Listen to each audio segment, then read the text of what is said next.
Gimana kalau penjara paling menyeramkan bukan mengurung penjahat, tetapi mengurung sesuatu yang bukan manusia? Itulah yang gue dapatkan ketika gue menonton film karya Bang Jokan yang satu ini. Apa itu? Yuk kita bahas. Ganggu banget ini. Aduh anjing.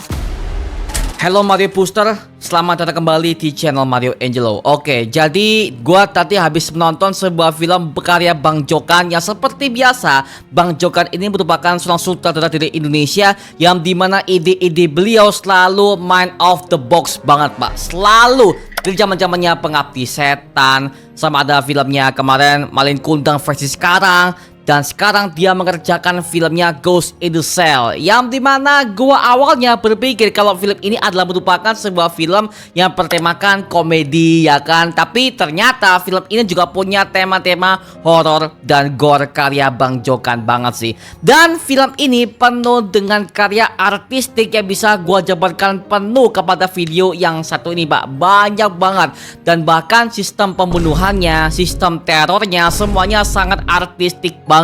Dan gue sebagai orang yang udah mengenal berbagai macam sejarah, bahkan soal dunia pop culture movie, ini adalah film yang membuat gua callback kepada zaman-zamannya film Saw. Yang dimana mungkin buat kamu-kamu nih yang kurang tahu, jadi film Saw itu merupakan sebuah film tentang penjagal paling terkenal dalam dunia horror pop culture sampai sekarang.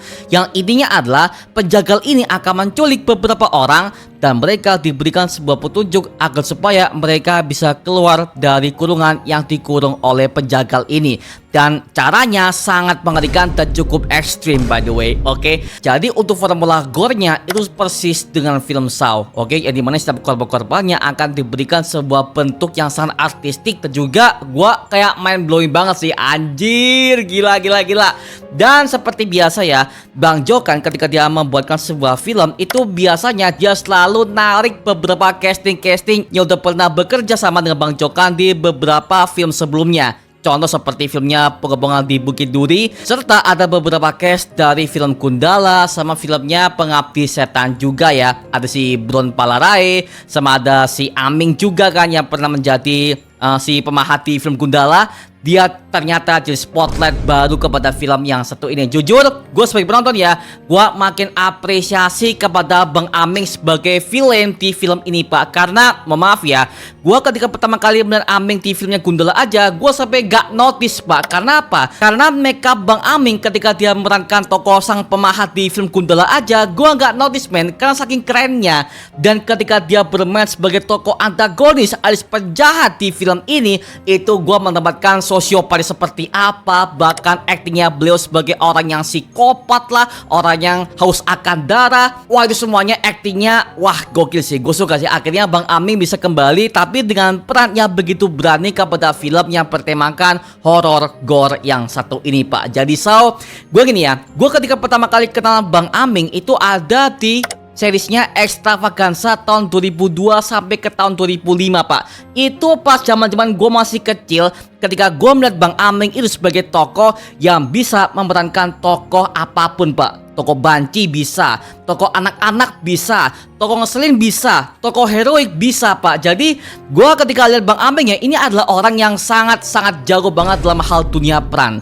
Dan ketika dia bermain sebagai tokoh antagonis dengan full di film ini, gue kagum banget men. Siap. Oke, jadi thank you ya buat Bang Aming. Anda luar biasa by the way, aktingnya gila, gue suka sih. Nah mungkin buat kamu-kamu yang belum tahu mengenai plotnya, jadi film Ghost in the Shell ini akan menceritakan tentang film yang berfokus di penjara pria yang brutal dan penuh ketidakadilan, yang dimana semua para tahanannya menghadapi penindasan dari pejabat lapas serta konflik kekerasan antar geng.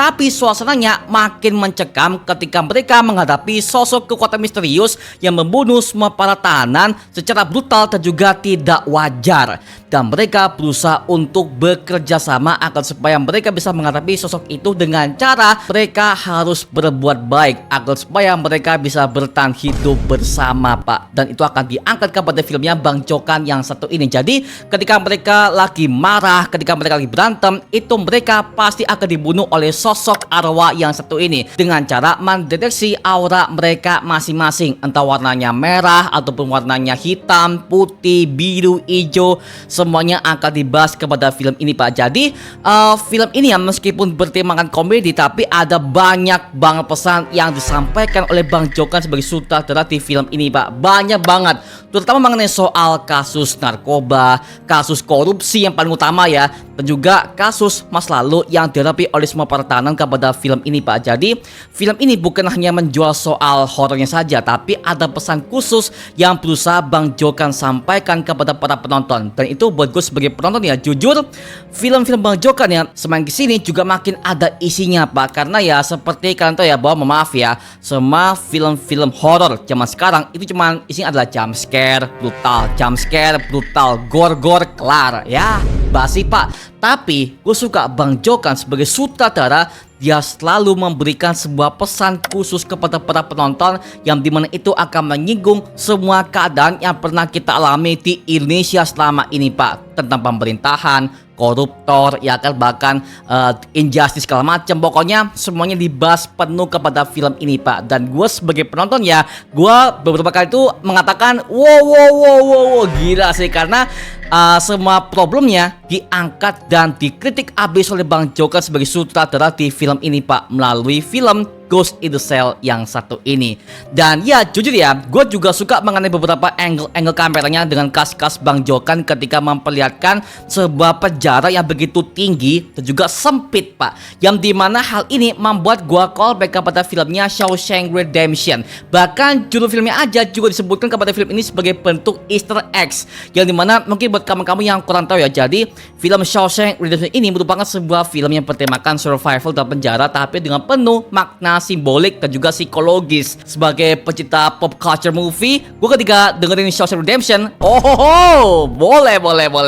Jadi gue sebagai penonton juga dibuat seolah-olah bahwa penjara ini penuh dengan tempat yang mencekam dan digambarkan sebagai tempat berdosa bagi orang-orang yang pernah melakukan sebuah kejahatan di film ini. Jadi suasana sempitnya sangat terasa banget men, yang dimana gue sebagai penonton juga nggak dibuat nyaman ketika melihat gedung penjara yang satu ini men. Jadi ya lagi-lagi men, film ini bukan cuma soal dialog dan juga plot aja, tapi artistiknya yang jelas digambarkan oleh Bang Joko Anwar untuk memberikan sebuah nuansa survival penjara yang begitu tajam dan juga begitu sempit. Itu yang gue suka men. Makanya secara art, secara desain itu gue suka men, karena setiap angle, setiap tempat itu diberikan sebuah spot-spot yang indah dan sesuai kepada penempatannya. Dan itu adalah ciri khas Bang Jokan banget sih. Dan juga setiap kematian semua tokoh-tokoh di film ini ya gue nggak nge-spoiler ya, tapi semua tokoh-tokoh yang mati di film ini, pas ketika mereka mati, gue menemukan ada banyak banget adegan kematian yang dimana ketika mereka mati itu memberikan sebuah pose yang penuh dengan nuansa artistik banget Pak. Oke, kayak ada Lady of Justice, sama ada ketika mereka tuh menggambarkan korupsi yang bisa dibilang udah merajalela segala macam. Pokoknya kematian semua para tokoh-tokoh di film ini, mereka semuanya penuh dengan makna dan penuh dengan suasana artistik yang begitu mendalam men. Jadi ya gue sebagai penonton juga dibuat kagum men. Ya lagi-lagi men, film ini membuat gue callback kepada film Saw, yang dimana Saw juga melakukan hal yang sama, membunuh korbannya, tapi pajangannya dibuat seperti kayak momen artistik banget Pak, penuh dengan seni, tapi penuh dengan darah, daging tercincang segala macam. Pokoknya ini gua nggak tahu ya Bang Jokan dapat dari mana idenya, tapi so far ide seperti ini udah sangat gokil sih, gila. Jadi gue sebagai penonton dibuatkan tercengang, takut, tapi juga kagum Mbak dengan beberapa kematian yang ditampilkan kepada film ini. Tapi so far ya, gue sebagai penonton juga dibuat terkagum-kagum kepada Bang Aming sebagai tokoh villainnya sih. Meskipun dia tuh tampil juga masih separuh, tapi secara adegan, secara teror dia lebih menguasai men. Karena entah kenapa ketika dia datang aja, gue jadi dibuat lebih takut. Dan tokoh yang ia perankan di film ini itu adalah Tokek men, yang dimana ketika Tokek lagi berjalan ke sebuah film ini ya, ketika dia datang ke sebuah lapas yang begitu luas ataupun dia masuk kepada sel penjaranya, itu selalu memberikan suara Tokek yang begitu mencekam dan juga begitu disturbing men. Dan Bang Aming berhasil melakukan hal itu kepada film ini. Jadi ya, gua ketika nonton ya anjir lah, setiap Tokek datang gua selalu takut men. selalu takut dengan ekspresi Bang Aming seperti apa, dengan muka-muka psikopat segala macam itu. Wah, itu dapat men. Gue suka. Akhirnya gue menempatkan tokoh antagonis yang punya value dan juga teror tidak gitu-gitu aja pak. Gimmicknya dapat, itu gue suka. Makanya Bang Aming, wah, aduh luar biasa by the way. Gokil. Tapi masalahnya di film ini gue menemukan ada beberapa kekurangan yang dimana agak patah di beberapa adegan. Yang pertama ketika di bagian ending, yang dimana ketika mereka udah mengetahui siapakah dalang di balik ini semua, itu caranya juga agak apa ya, bisa dibilang agak konyol dan juga nggak masuk buat gue men. Karena tiba-tiba kita menemukan ada tahanan yang bisa menentukan suara untuk menipu orang pak. Jadi ya suaranya juga aduh dubbing dan juga mulutnya juga nggak sinkron men. Oke, jadi ketika dia berusaha untuk menipu sang koruptor ini, mulutnya sama suaranya itu nggak sinkron. Ada beberapa adegan ya, jadi itu gue kadang lihat ya gak rapi men. Jadi dalam segi bentuk gerakan mulut sama ada dubbing suara aktor aslinya itu gak sinkron. Ada yang gak sinkron, tentu agak fatal buat gue ya lagi-lagi. Jadi ya aduh, itu adalah sebuah momen yang bagus, tapi karena gak sinkron dan juga terlalu dilebihkan, jadi ya gak nyampe men. Aduh, saya banget, padahal itu sebuah bentuk momen kunci untuk ending film Ghost in the Shell yang satu ini. Jadi so ya udahlah ya. Aduh, kacau.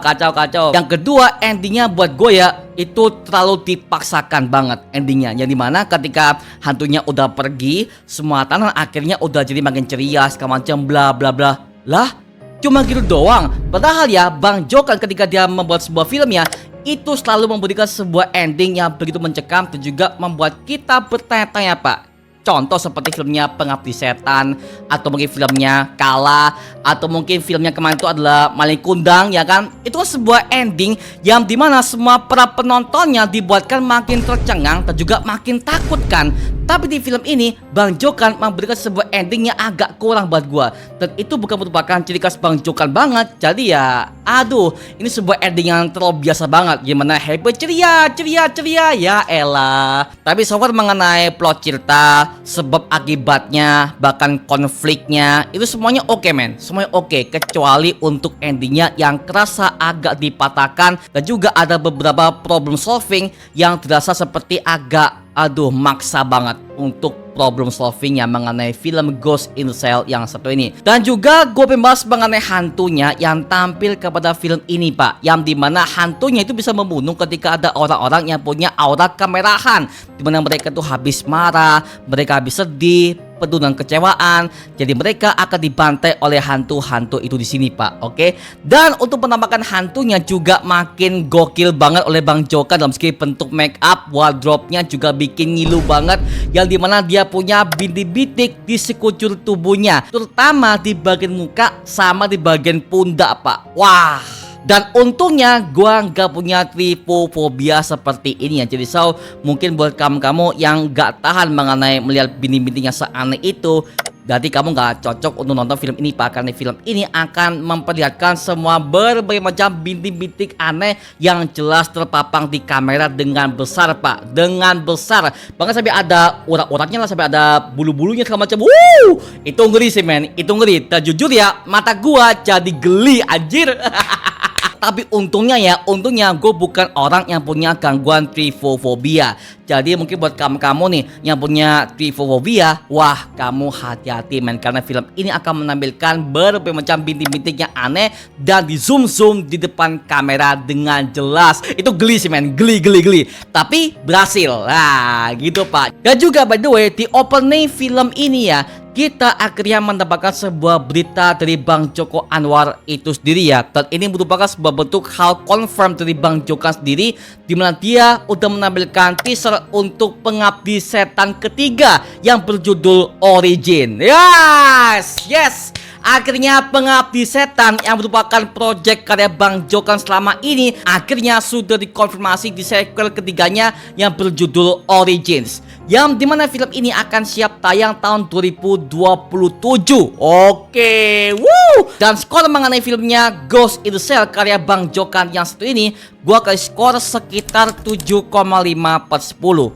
Oke, bagus, cuman endingnya agak mengecewakan buat gua dan terlalu biasa untuk seorang Bang Joko Anwar yang gua kenal selama ini dengan berbagai macam karya-karya beliau yang memiliki ending yang tidak biasa dan juga makin bertanya-tanya. Tapi di film ini endingnya sangat terlalu biasa dan bukan seperti karya Bang Jokan yang gua kenal seperti itu. Jadi so ya udah ya. Aduh sayang banget ya. Aduh. Nah sekarang gua serahkan kepada kalian, gimana pendapat kamu terkait mengenai filmnya Ghost in the Shell yang satu ini? Tuliskan pendapat kamu di kolom komentar di bawah dan kita bisa diskusikan bareng seperti biasanya. Oke? Nama gua Mario Angelo dan sampai ketemu di video berikutnya. Adios dan thank you semuanya. Dadah.